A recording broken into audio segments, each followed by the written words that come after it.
First of all, welcome everybody, and I'm really excited actually tonight. This is something I have really looked forward to. I want to review just a few of the last few moments of last session. If I remember correctly, Tagachi was looking at a letter, was quietly reading a letter that clearly was a precious possession. We saw that Ito Sama was kind of lurking around and looking at what everybody else was doing. When I say we see, I'm talking about the players, an audience, not the characters. And that of all of you, she's probably the only one who saw the letter being read. We saw that Uno is either watched by. I'm not sure if you saw them, but in the darkness, back behind your character, were a pair in the shadows. Was some kind of thing or something anyway that had red eyes that was watching from the deep night. And then in the case, um, so in our last example, I had trouble remembering this. What was the final one? The my I meditated with hair lock. With the lock of hair, not the letter. That's right. Okay, it was the lock of hair. Okay, so Kisaragi was what was happening to him for this? I was playing, not playing. I mean, I went to grab one of the emblem of one of the guy we killed before, and I just crushed it. Oh, that's right. Okay, okay. Yeah. You have some great weapons and things if you want them from the samurai that you have killed. Helma, were you going to say something or ask something? I wanted to ask Nathan, but just did you add one trust to my character? Let's everyone. Okay. I wasn't sure. Yeah. I gave one trust to everybody. To everybody. Okay. Well, added I'm one. fine. Yeah. Okay. Sorry. So good. All right. Yeah, added. Yeah. I think I think our numbers are okay. I think we checked them pretty well at the end. So let's take a look at how much you want to take from these dead samurai, and if anything, I will inform you that the game mechanic roll for armor is that it looks cool. Wait. That's all armor does. Armor doesn't do anything else. You know me. Any arrows that look nice? Yes, in fact, they have those cool, expensive arrows that have like little half moons and cool shapes for the arrowheads. Let me test shoot one. If I like them, I'll take them. Sure. They work as much fine. as I can carry without running into trouble. Since I also have a bow, I think I also. Yeah, share. I was going to say that doesn't everybody have bow? Almost everybody. Yeah. Nathan doesn't have. Okay. Okay. So divided by 3. I'm not trying to be like I wait and see if there's any arrows left when you've taken one. Divided by 3. Okay. I agree. Okay. So the next concern has to do with leaving this village, going across the bridge, and heading up into the slopes, the mountain itself. I may have mentioned this, or you may already know that Mount Fuji is not a difficult mountain to climb. It has some slopes and things which are very hard, but there is a road that goes up it, and you can simply walk to the top of Mount Fuji. It's a long way, but it is not impossible. It's not, you don't have to climb the face of the mountain or something like that. If you wanted to leave the road and go up an alternate way, then you will be really mountain climbing. But aside from that, I mean, it's not that terrible, a trip, as long as the road is clear and everybody is having a fine time. What could possibly be wrong on the way to fight the mountain witch on the road, of course? So, but I just want to let you know that you don't need, mountain climbing equipment and things like that. You don't need to anticipate that kind of mountain. So there's one question when it comes to the samurais. Sure. I mean, we just killed kind of a small, like, what do we call it? Like, not nobles, and but they were from a pretty powerful family, and I guess there will be consequences. Can we? And I was thinking, is it a good idea to store those consequences by, like, hiding the bodies or burning them and doing some, or is that kind of considered as weak and cowardly? That's just taking time unnecessarily. I'd say let's Takes tackle no the time mountain to- as long as the weather is somewhat favorable. Let's take whatever warmth and food we can take with us and leave them where they are without spending time on them. I mean,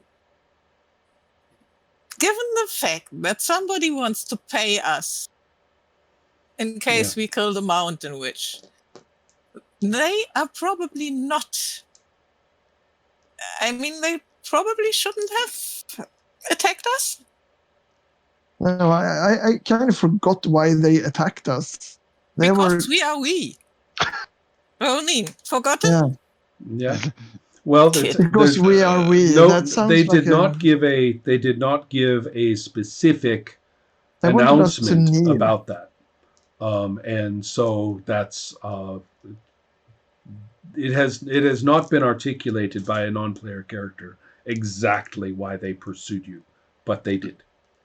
Now, other people were interested in saying something. Helma, did you have a comment about something else? No. Okay. Max?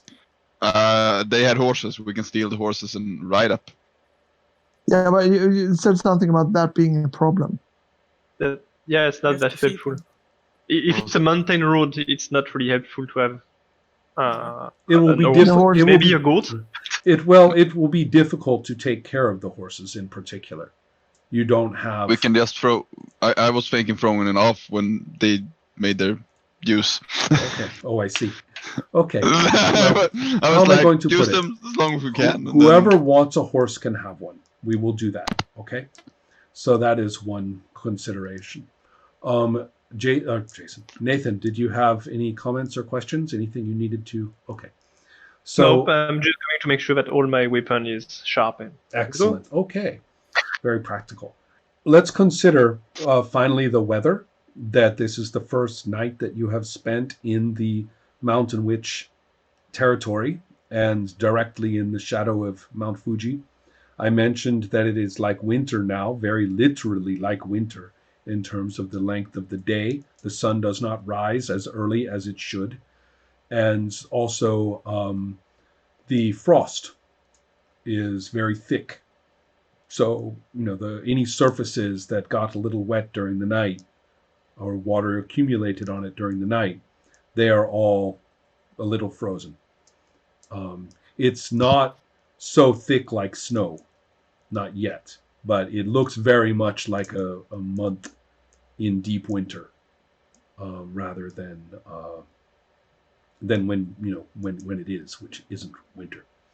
So now, to go across this bridge, this is the last really obvious man-made structure in your trip until you get, maybe there are some huts or some little shrines or maybe some kind of a in happier times there would be little houses on the road so that the old people, when they go traveling up Mount Fuji, they can have a place to stay and take a couple of days and things like that. But Right now, those are probably haunted by monsters and ghosts, or are terrible places, or maybe they are fine. Who knows? But at the moment, this bridge is the last man-made structure that you can see. There's a very distinct transition from village, river, and bridge, and then onto the mountain. It's a very distinct transition. So upon gazing at one another, and everybody is now ready with the different things they have done, um, there is your trip over the bridge. Now, you may wonder why I am spending so much time chatting about this bridge, and I would be happy to, you can look at pictures of medieval Japanese bridges, and they're very picturesque, and there are many, many prints and drawings and paintings from Japan that feature these bridges. And if you want me to shut up about it now, you're kind of getting the right idea that I want you to take a good look at this bridge. It's really not very big. It will take you just, who knows, 5 minutes to cross at the most, maybe less. It's not that big. It's not an enormous bridge. And probably, if you really needed to, find a place somewhere on the river where you could cross in a much less convenient way, but you could probably do it if you had to. And as you proceed onto the bridge, I assume, unless you are going to give me some sort of trouble about that, but if you as you proceed onto the bridge, you will see what you could not see from the opposite side, from the beginning side. On the side as you come to the end of the bridge, there of course are the finishing points of the sides of the bridge. We would call them the bridge posts in English. They are pretty big, and somebody has been sitting with his back against one of them. And so it's only when they move a little bit, or as you get a little closer, that you can even realize that a person is there sitting. And then it becomes more clear as the person stands up and turns to face you. They do not stomp onto the bridge and stand in the middle in some challenging way. They don't do that. They just move a little bit away from the bridge, stepping off of the bridge region, and a little further, and then turn and face you, although not entirely fully. They turn and face you part way. The person is dressed like a wandering monk. I think the word is rokugo. And they have a bald head. It is shaved. They are clearly a Buddhist. They are not very clean and not very dignified looking. Buddhist monks have different reputations. Some of them are thought of as kindly, holy people, others as harmless, and others as basically just, rogues and criminals who get away with it because they wear this robe. So they have different kinds of reputations. And so it's kind of hard to tell. It's a man who is a little bit older than any of you, and perhaps the same age as the oldest among you, and is at the moment, staring at you, straightens a little bit and smiles just a little bit. And so the four of you are proceeding. I believe only one of you has a horse. The others have left the horses behind, or would others like horses, just because you are No so horse. excited about horses? I took one horse to put my stuff on, or Okay. stuff we stole. Yeah, Yeah. that makes sense. Yeah, okay. So now the monk turns to look at you and smiles in a kindly, welcoming way, and says, Namu Roho Rengekyo, which is the Lotus Sutra.